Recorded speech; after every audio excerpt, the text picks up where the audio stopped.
Hello नमस्कार everyone, मैं आपकी होस्ट आलिया एक बार फिर से आप सबका स्वागत करती हूँ हमारे आपके official YouTube channel Yamuna express way गुरुदेव रियल एस्टेट पे। हाजिर एक नई वीडियो के साथ आपके सामने। आज की जो वीडियो है वो एक पॉडकास्ट वीडियो है जहाँ पर हम आपको गौर यमुना सिटी का एपिसोड लेकर हाजिर हुए हैं।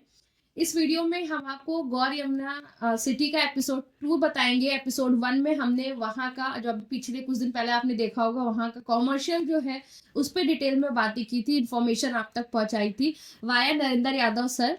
ये आपको सारा जो भी ओवरऑल इस पूरे टाउनशिप की डिटेल्स है वो बताएंगे। इन्होंने ही कॉमर्शियल पे आपको सारी अपडेट दी थी और आज हम सर के साथ जो एपिसोड 2 लेकर आए हैं गौर का वो है आपके रेजिडेंशियल पे बेस्ड। तो आज हम रेजिडेंशियल की प्रॉपर्ली बात करने वाले हैं। जो हमने कॉमर्शियल बताया था आपको वो ये पूरा लेआउट जो आप देख रहे हैं ये गौर यमुना सिटी का बेसिकली मास्टर प्लान आप एक तरह से कह सकते हैं। इसमें जो ये वाला सेक्शन है ये सारा कॉमर्शियल के प्लॉट्स का है जो कि हमने लास्ट वीडियो में अपने क्लियर किया था आपके लिए। आज जो हम बात करने वाले हैं ये पूरे रेजिडेंशियल सेक्टर जो आप इसका जो पार्क व्यू है बेसिकली आप पार्क व्यू में ये डिवाइडेड है। तो ये सारे रेजिडेंशियल पार्क व्यू पे हम डिटेल में सारी अपडेट आपको देंगे। वीडियो काफी ज्यादा इन्फॉर्मेटिव होने वाली है, आप वीडियो में एंड तक बने रहिएगा और हम वीडियो को स्टार्ट करते हैं। सर आपका बहुत बहुत स्वागत है हमारे इस एपिसोड 2 में जहाँ पे आज हम गौर को डिस्कस करने वाले हैं। तो सर जैसे कि लास्ट वीडियो में आपने कॉमर्शियल की सारी अपडेट दी थी, आज हमें रेजिडेंशियल पे आपसे अपडेट चाहिए। तो फर्स्टली इसमें क्या क्या पार्क व्यू है या क्या क्या चीजें रेजिडेंशियल में मिल सकती है, लाइक फ्लैट्स हैं या प्लॉट्स हैं, विलास हैं, क्या क्या ऑप्शन हमें मिल जाएंगे? पहले तो आप हमें ये बता दें। मैम सबसे पहले तो मैं अपने सब्सक्राइबर व्यूवर्स को हाथ जोड़ के नमस्कार कहता हूँ। इसमें सबसे पहले हम बात कर लेते हैं पार्क व्यू पर।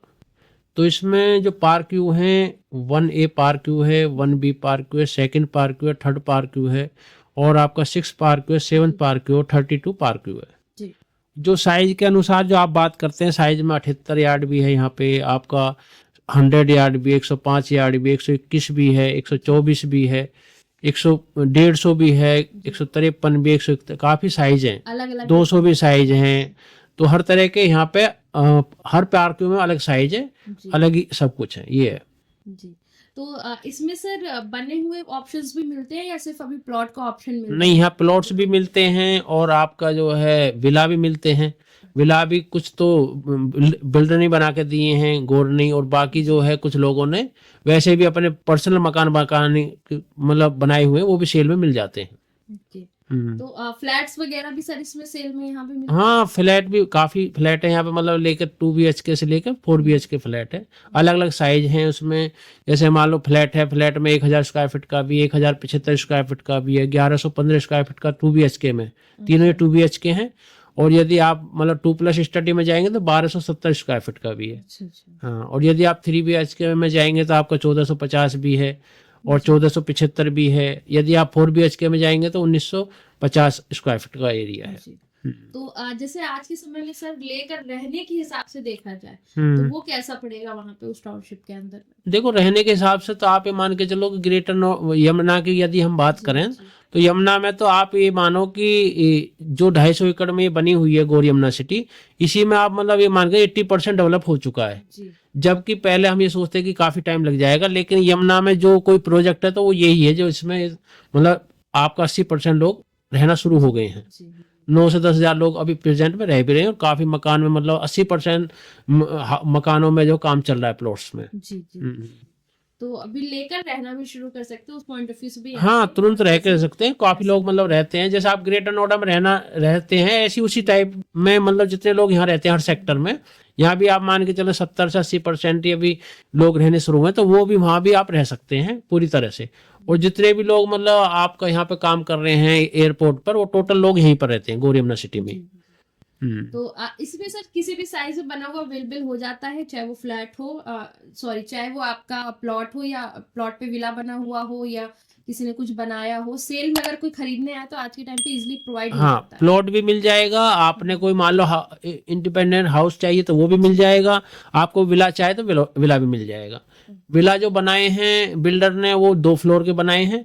और बाकी जो वैसे लोगों ने मकान बनाए 3 मंजिल बनाए, 2.5 मंजिल बनाए, 3.5 मंजिल बनाए हैं। क्योंकि जो बड़े साइज है उनमें FAR बढ़ जाता है तो उसमें थोड़ा फ्लोर एक्स्ट्रा हो गई है। जैसे 2.5 फ्लोर बनाई लोगों ने, 3.5 फ्लोर बना लिए। जो छोटे हैं उनमें 2 फ्लोर या 2.5 फ्लोर बनाई लोगों ने। जी। ये तो सर अगर परचेजिंग के हिसाब से देखा जाए तो हम्म। फ्लैट ज्यादा बेटर पड़ेगा या लोगों को बने हुए मकानों में जाना चाहिए, वो ज्यादा बेटर पड़ेगा? देखो भाई, हमारे बुजुर्ग जो थे वो यही कहते हैं कि भाई जिसकी जमीन अपनी हाँ। वही बेस्ट होता है। फ्लैट में तो ये है कि भाई ऊपर कोई और है, नीचे कोई और है, तो लेकिन आज के जो लोग पढ़े लिखे हैं उनको ये है कि भाई अपनी जो है प्राइवेसी की वजह से वो फ्लैट में ज़्यादा रहना पसंद करते हैं। बाकी वैसे जैसे कोरोना आया था पीछे, तो कोरोना के आने के बाद फिर ये चलन दोबारा आ गया कि लोग अपनी कोठी बनाना पसंद करते हैं कि भाई वो अपनी सेपरेट हो जाती है, तो उसमें जो है आपका। अब फ्लैट में तो क्या है कि आप घर से कमरे मतलब फ्लैट से बाहर नहीं निकल सकते, जी। लेकिन उसमें क्या है कि अपना बाहर का गेट बंद किया, आप अंदर कुछ भी करो, कोई टच नहीं करेगा। लेकिन फ्लैट में थोड़ा सा कोई बीमारी आ जाती है, ये आ जाती है, तो उससे थोड़ा सा।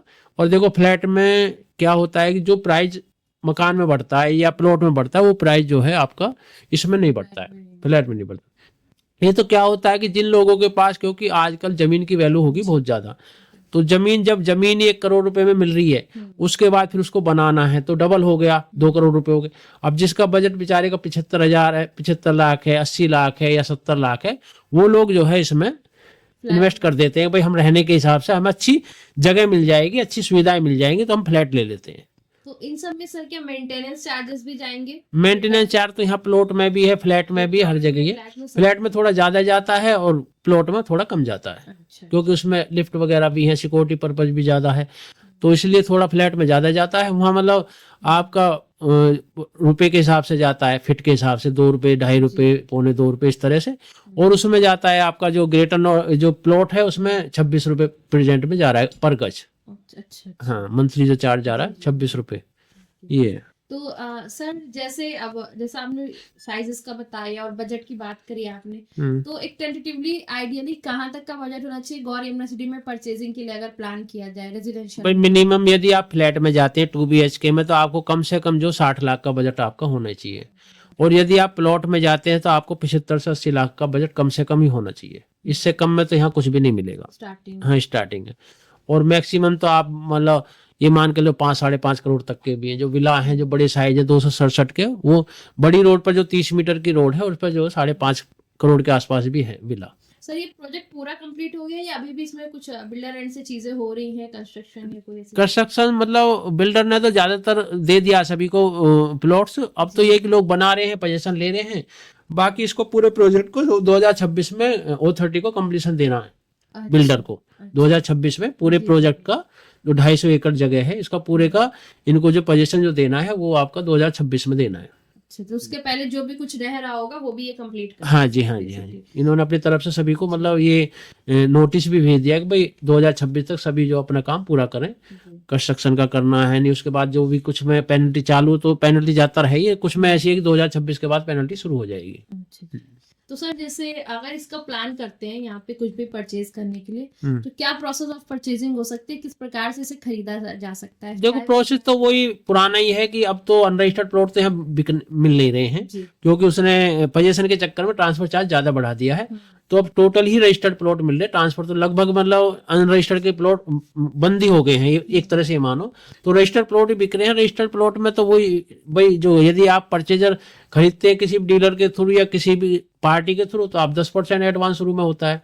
उसके बाद जो ब्लैक की जो भी 1 नंबर 2 नंबर का जो पैसा होता है, वो 2 नंबर का पैसा वो होता है आपका जो है ट्रांसफर के समय पे। 1 नंबर का जो पैसा होता है वो रजिस्ट्री के समय दिया जाता है। उसमें लगभग समय डिपेंड करता है कि परचेजर के ऊपर कि भाई उसको कितना समय लेना है, 1 महीना, 2 महीना, 3 महीने, 4 महीने, उस हिसाब से आपस में बातें हो जाती हैं। रजिस्ट्री वगैरह में सर क्या खर्चे लगभग आ जाएंगे इसमें अगर जाते हैं तो? रजिस्ट्री में तो आप ये मान के चलें जो यहाँ पे सर्किल रेट है ना, सर्किल रेट आपका ये है जो यदि फ्लैट में आप जाते हैं तो फ्लैट में तो आपको 24,500 का रेट है। 24,500 का गुणा मीटर, जितने भी फ्लैट स्क्वायर फीट बैठता है उसे मीटर में निकाल के उसका जो 5% ट्रांसफर चार्ज आता है। यदि आप प्लॉट में जाते हैं तो उसका मतलब लगभग जो है 1,500 रुपए के आसपास बढ़ जाता है। वो 25,900 के हिसाब से मीटर में निकाल के उसको स्क्वायर फीट को उसका जो 5% जाता है। और यदि आप रजिस्ट्री में जाते हैं, रजिस्ट्री फ्लैट हो या प्लॉट हो, दोनों में ही आपका जो है 25,900 के हिसाब से ही 8% का स्टाम्प जाता है, 7% स्टाम्प जाता है, 1% कोर्ट फीस जाती है। हाँ। तो इसमें सर जैसे ग्रेटर नोएडा में एनओसी का प्रोसेस है, किसी भी सोसाइटी में परचेजिंग करते हैं तो हम एनओसी फर्स्ट लेते हैं ट्रांसफर रजिस्ट्री से पहले, तो इसमें भी एनओसी का केस है या इसमें नहीं है? एनओसी की वैसे तो जरूरत नहीं पड़ती है, क्योंकि जब रजिस्ट्री हो जाए एनओसी मांगती है वो, एनओसी वहां से मिल जाती है, कोई ज्यादा टाइम नहीं लगता। अनरजिस्टर्ड प्लॉट में थोड़ा समय लगता है बिल्डर से, लेकिन इसमें तो ज्यादा टाइम नहीं लगता है। एनओसी वहां से अथॉरिटी मांगती है तो एनओसी मिल जाती है आसानी से, कोई दिक्कत नहीं है। उसका कुछ चार्ज है, वो थोड़ा बहुत चार्ज होता है, वो जमा होता है, बाकी मिल जाती है। तो सर जैसे अभी ग्रेटर नोएडा का एक ऑप्शन है अपने पास यमुना में जाने से पहले, जिसे बात करते हैं लोग, तो आपके हिसाब से मतलब क्या बेस्ट हो सकता है, या इस बजट में ग्रेटर नोएडा में भी कोई संभावना है, चीजें मिल सकती है, या गौर में ही जाना चाहिए? एक होता है ना लोगों के दिमाग में आता है कि ये इसमें एक बार ट्राई कर लेते हैं, या गौर नहीं में नहीं, जाए? देखो मैं बताऊंगा अपने व्यूवर्स, सभी सब्सक्राइबर जो भी हमारे इस चैनल को देख रहे हैं, ग्रेटर नोएडा में आपका 6% के जो प्लॉट है जी, और गौर के जनरल प्लॉट जो हाँ। लगभग बराबर रेट है। यदि आप बिजनेस के हिसाब से या रेंट के पर्पज से, पीजी के पर्पज से, यदि आप ग्रेटर नोएडा में इतने बजट में ले सकते हैं आप 6% में।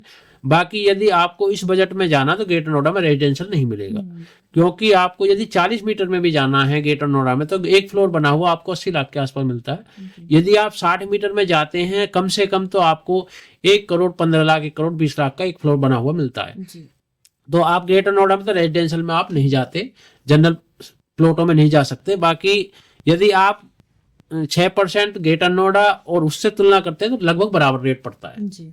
तो यदि आप रहने पर्पज से इतना बजट बना देंगे, हमें रहने पर्पज से ही लेना है, तो आप गौर में ही चूज कर सकते हैं। गौर में जा हाँ, गौर को ही चूज कर सकते हैं। हाँ, उसके अलावा ऑप्शन है नहीं। जी। और एक ये कुछ बातें निकल के आती हैं, कुछ और एक आध बिल्डर के अभी ऑप्शंस आने लगे हैं, लोगों के पास कॉल्स भी जाती है कि कुछ और भी बिल्डर्स हैं जो यमुना एक्सप्रेसवे पे।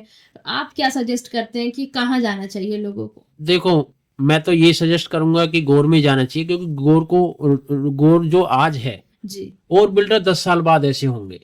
जो डेवलपमेंट आज गौर में हो चुका है वो डेवलपमेंट आने वाले 10 साल बाद और बिल्डर के यहाँ पे होगा, जबकि रेट लगभग बराबर नहीं और ज्यादा है। उनका जो नई अलॉटमेंट आ रही हैं उनके रेट जो है इससे गौर से ज्यादा है, जबकि गौर पूरा डेवलप हो चुका है। जी, और सबसे प्लस पॉइंट ये है कि गौर यमुना सिटी जो है वो लेफ्ट साइड में है। जी, लेफ्ट साइड में जितनी भी प्लानिंग है इनकी, मतलब अच्छी जो प्लानिंग है वो सारी ही लेफ्ट साइड में है। जी, आपके जो वीआईपी सेक्टर हैं, आपके 18-20 हो गए, बड़े प्लॉट भी हो गए, आपके जो अच्छे मतलब 18 और 20 जो अच्छे सेक्टर हैं वो भी इसी के पास हो गए हैं। फिल्म सिटी इसी के पास होगी, मल्टीपर्पज जितने सेक्टर हैं वो भी इसी के पास है, कॉमर्शियल सेक्टर भी इधर ही हो गए, आपका एयरपोर्ट भी इधर हो गया, होटल भी सब इधर हो गए। तो लेफ्ट साइड में ही टोटल जो है हाँ ज्यादा डेवलपमेंट रहेगा, और जितनी भी मतलब योजनाएं वो सारी लेफ्ट साइड में।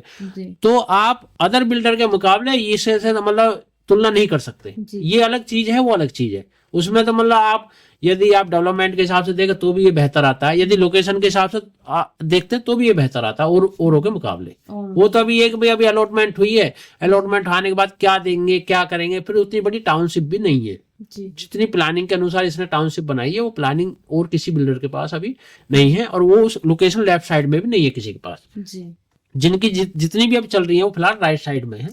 अब कुछ इन्होंने अलॉटमेंट करी है पीछे O13 ने बिल्डरों को, लेकिन वो छोटे प्रोजेक्ट है, वो इतने बड़े प्रोजेक्ट नहीं है। ये तो गौर ही आप प्रेफर करेंगे लोगों को कि ये हाँ, बेस्ट रहेगा? सबसे बेस्ट है हर तरह से। मतलब आप यदि भाई डेवलपमेंट के हिसाब से तुलना करते हैं, प्राइस के अनुसार तुलना करते हैं, लोकेशन के अनुसार तुलना करते हैं, तो हर तरह से बेस्ट है। सामने से आपका मेट्रो निकलेगी, सामने से रैपिड रेल निकलेगी, सामने एक्सप्रेसवे, नीचे 60 मीटर रोड है जो सीधी एक्सपोर्ट को ज्वाइन कर रही है, तो एयरपोर्ट को ज्वाइन कर रही है। तो आप जो है मतलब किसी भी उसमें तुलना नहीं हो सकती इससे, गौर यमुना सिटी से।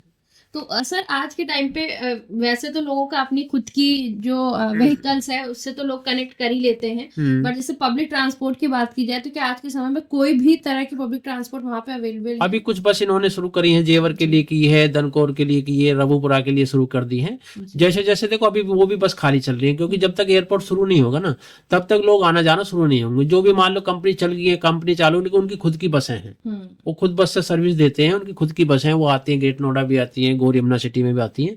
तो अभी उतनी रिक्वायरमेंट हाई नहीं, जैसे जैसे रिक्वायरमेंट आती रहेगी वैसे ही देते हैं, क्योंकि गवर्नमेंट के पास मतलब गवर्नमेंट यहाँ के लिए तो मतलब वो हर तरह से हर सुविधा देने के लिए तैयार है।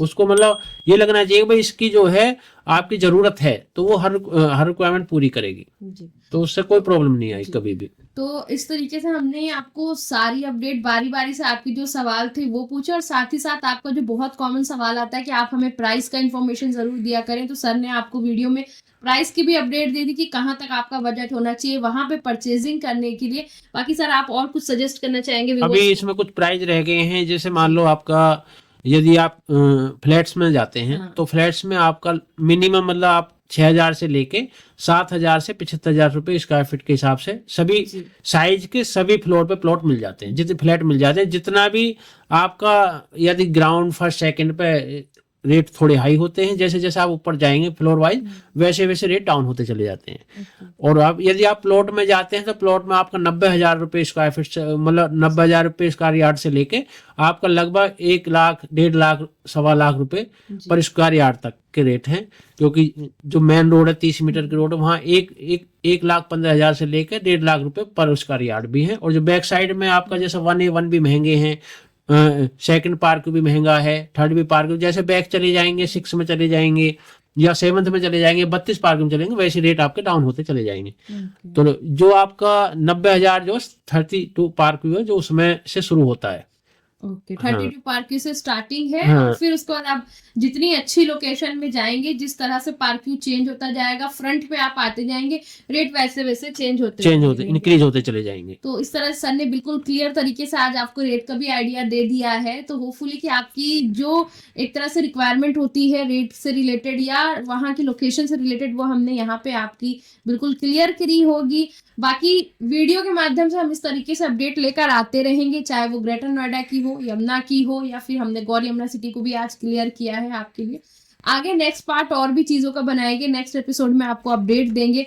बाकी आपको हमारी वीडियो अच्छी लगती है तो वीडियो को लाइक शेयर एंड चैनल को सब्सक्राइब जरूर से करिएगा। एंड कोई क्वेश्चन निकल के आते हैं या नेक्स्ट वीडियो आप किस टॉपिक पे चाहते हैं, उसके लिए आप हमसे कमेंट बॉक्स में भी जुड़ सकते हैं। तो वीडियो को यहीं पे सर एंड करते हैं। ठीक है। और कुछ और अगर आप कहना चाहते हैं अपनी साइड से तो बिल्कुल कह सकते हैं। मैं तो अपने व्यूवर्स सब्सक्राइबर से यही कहना चाहता हूँ कि हम आपके लिए 100% 24 आवर तैयार हैं।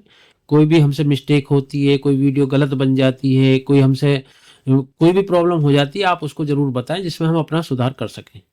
ओके, तो वीडियो को यहीं पे फिलहाल एंड करते हैं, मिलेंगे नई वीडियो में नए टॉपिक के साथ। Thank you so much.